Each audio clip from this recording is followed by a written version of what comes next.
วันนี้ผมอยากพามาเบิ่งผู้สาวสักหน่อยเป็นใครเฮ็ดพอเด้อนี่อยู่ที่ทาบักบานจานเมืองโขงเนี่ยเนาะอยู่ฝั่งนี้เนาะเมืองโขงแข็งจำปาสักนี่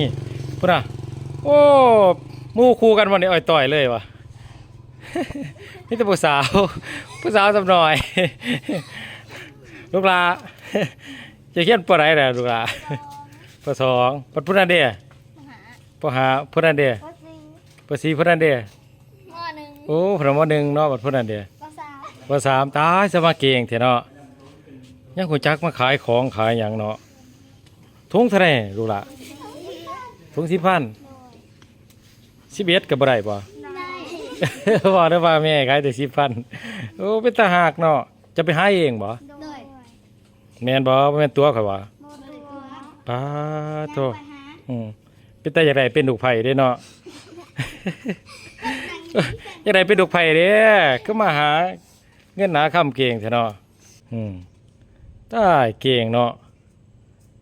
ขายมื้อนี้ได้จักถุงเด้อ น้ำมันขาดพ่อถุง บ่ทันขาดบ่ถุงวะทุกมื้อจักมาขายอยู่นี่วะ โดย โอ้พอได้ซอยพ่อซอยแม่หาเงินเนาะเบิ่งได้พี่น้องเด็กน้อยบ้านเพิ่นฮู้จักเนาะหาเงินหาค่ำบางทีนี่